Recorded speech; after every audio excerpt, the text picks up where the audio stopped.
Every species lives within the limits of instinct, except one.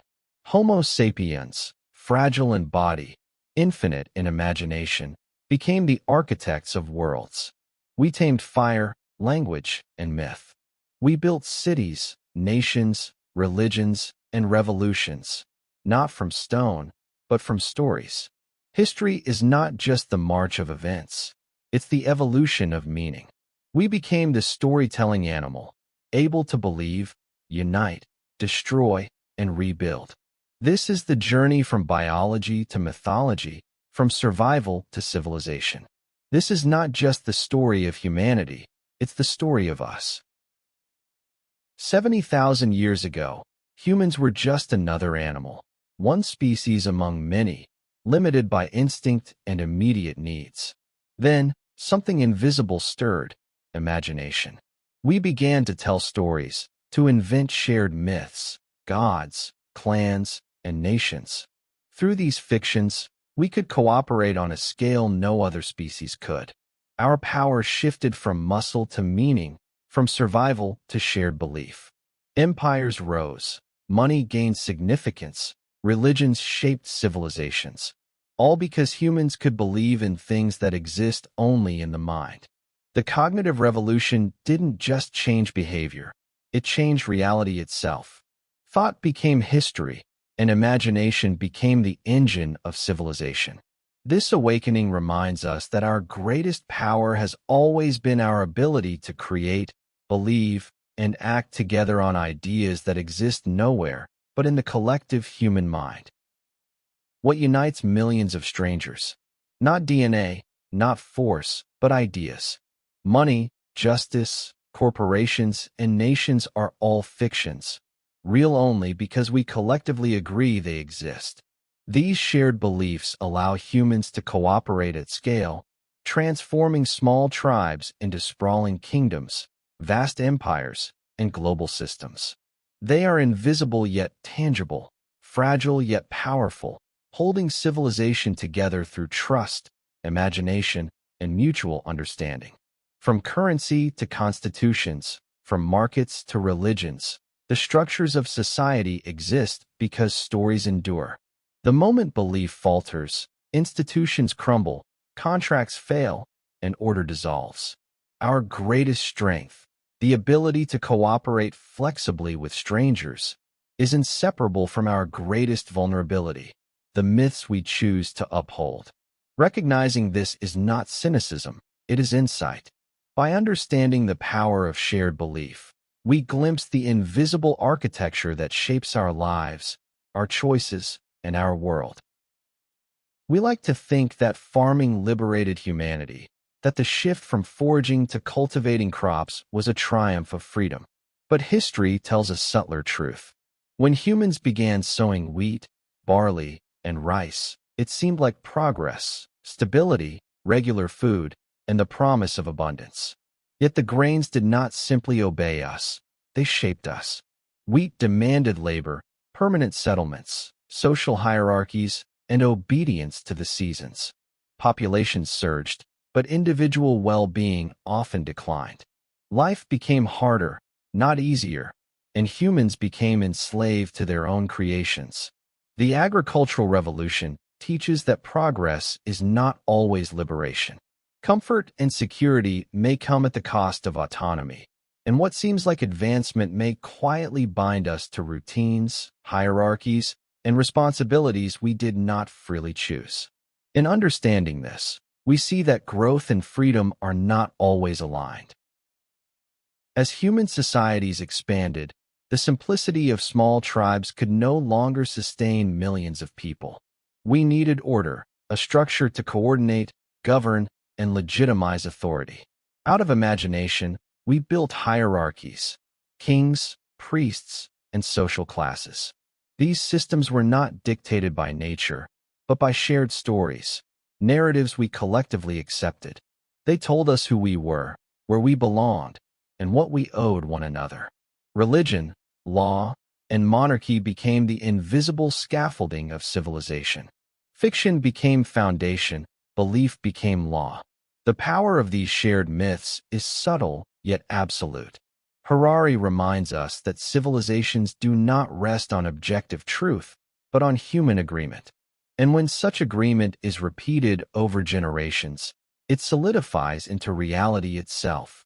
Our world, in many ways, is built on collective imagination, and its enduring strength lies in our willingness to believe. Across millennia, three forces reshaped the human story: trade, empire, and religion.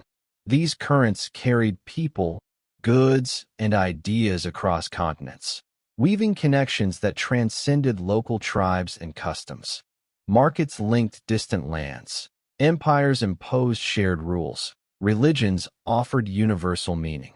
Through these forces, humans began to see themselves not just as isolated communities, but as part of a larger species, a collective with shared history and potential.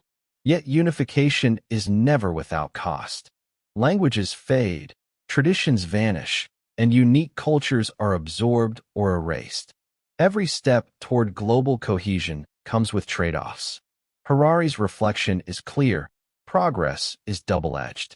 Expansion, connection, and collective identity bring power and possibility, but they also demand loss. In understanding this tension, we grasp that human unity is both a marvel and a responsibility, the product of imagination, ambition, and compromise.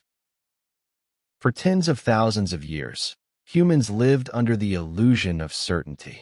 Knowledge was declared, not tested. Tradition was law, and questioning was rare. Then, a subtle but revolutionary idea emerged: I don't know. This simple admission of ignorance became the spark for the scientific revolution. Suddenly, truth was not handed down. It was pursued, discovered through observation, experimentation, and curiosity. Explorers charted unknown lands. Thinkers probed the workings of the natural world.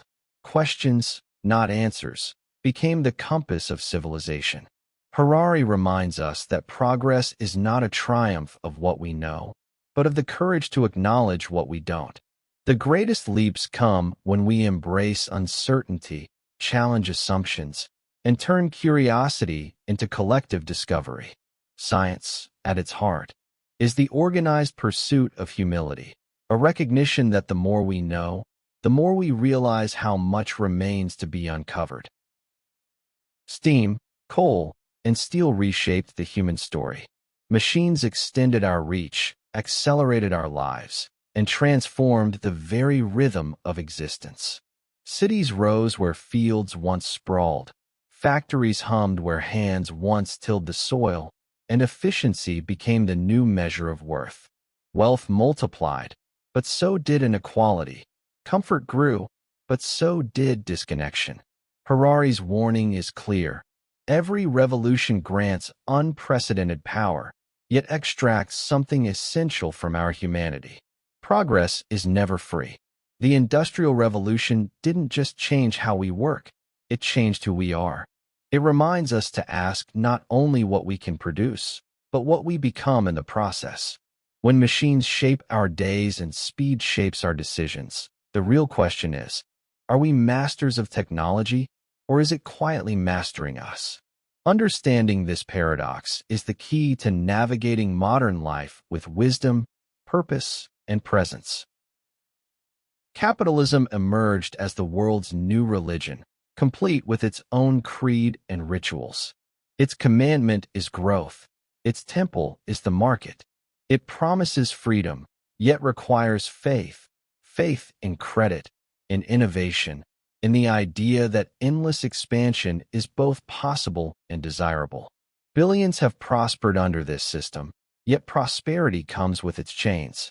In chasing profit, we often sacrifice meaning for momentum, trading reflection for relentless motion. The market rewards action, but not necessarily wisdom. Harari reminds us that capitalism is not merely an economic model.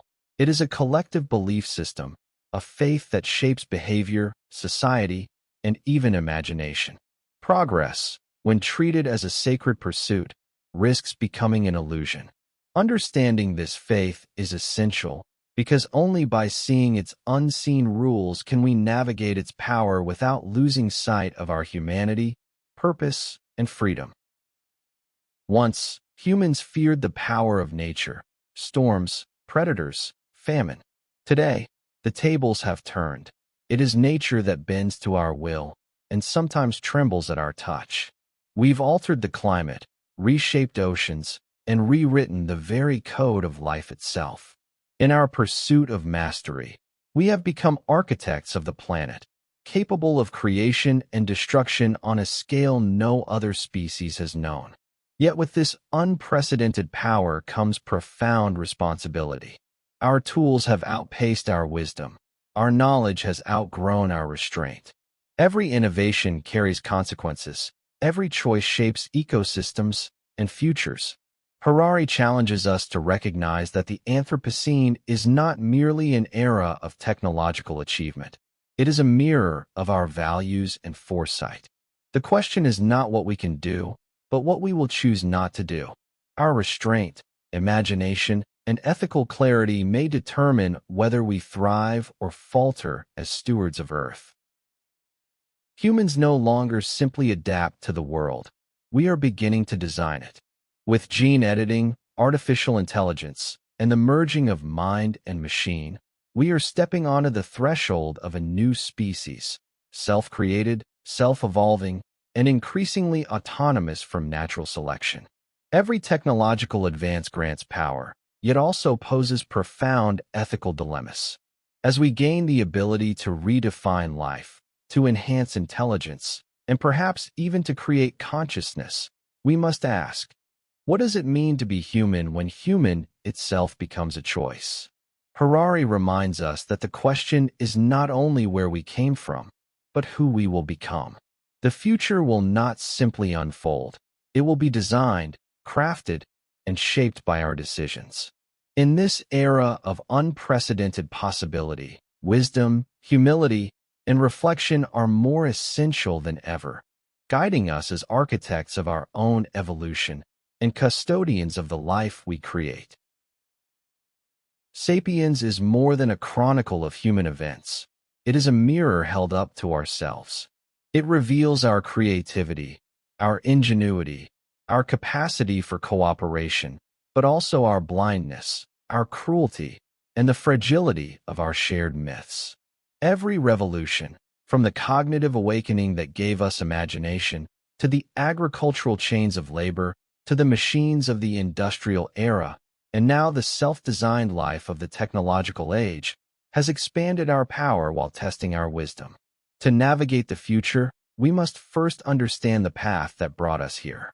The true insight of Sapiens is not in the civilizations, empires, or innovations we have built, but in the mind that conceived them.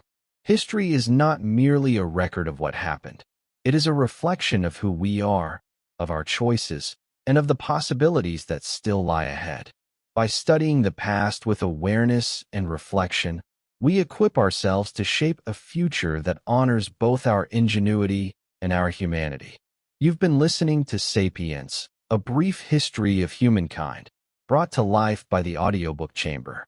If this journey expanded your sense of time, truth, or what it means to be human, explore more from our curated playlists, from Chronicles to Mindset to Discovery and beyond.